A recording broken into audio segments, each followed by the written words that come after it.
Hello and welcome to the launch of Watch the Writer. I am very excited to have you here with me. What is Watch the Writer? This is my platform. It's my way of connecting with the writing community, with industry professionals and fellow writers to showcase my work. Now, why podcast? That is because I've always had this idea of using writing as performance art. I know, it's kind of strange, but wanted to be a little bit unique in my approach rather than just have a regular plain old blog. That being said, our first project, here it is. This is my writing notebook for the project I'm currently working on.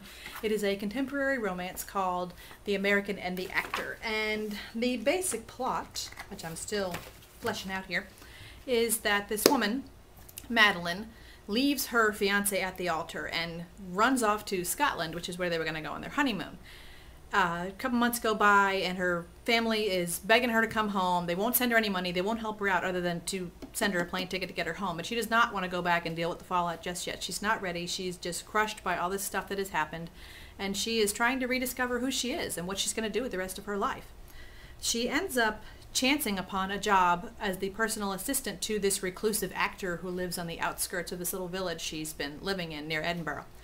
So she moves into this, great rambling mansion of his and meets his rather quirky staff. Some people are very cold and some people are nice and some are just plain weird. And it gets kind of gothic-y, but in a modern way. And there's all sorts of creepy bumps in the night and things that happen and adventures that occur between her and the actor and this creepy old house and everything. Now, that being said, chapter 1 is pretty much in the can, done with that. And it is time to get started building the story. I used to never outline, and I'd always end up getting stuck. I have an idea, and I know how the story begins. I know who the major players are. I kind of generally know what's going to happen, and I definitely know how it's going to end.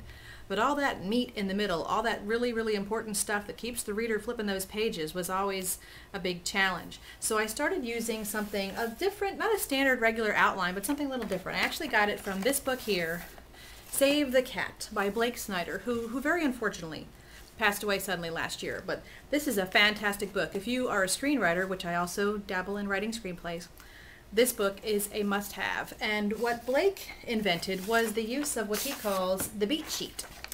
And it is sort of a loose outline that breaks down the plot of the movie into all of the real, heavy high points of the film. Plot. Keeps the plot moving forward, keeps that story arc nice and clean, and gets you to the end.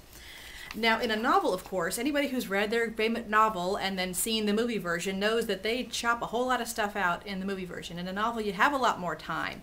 You have multiple subplots going. You have all of these characters that have to be developed and integrated into the story. You have to go back and type all these loose ends. So while the beat sheet is not precisely everything that's going to happen in the novel, it's a great way of having a loose pattern to follow.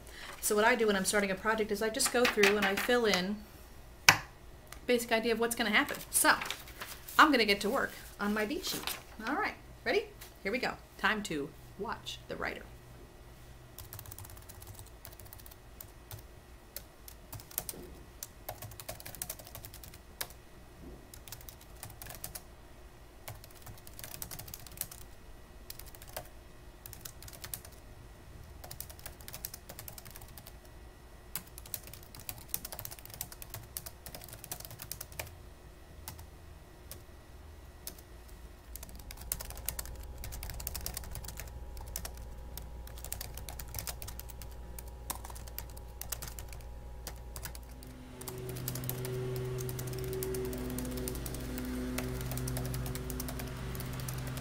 Neighbors mowing their lawn.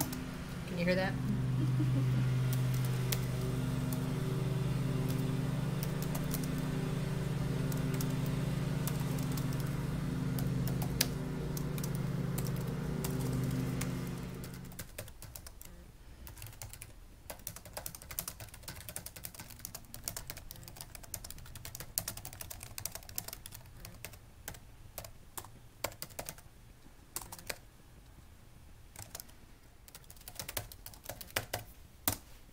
So there we have it. I have the basic plot outline for this novel, and of course I've still got a whole lot of meat to put on these bones, and that is what I will continue to do here.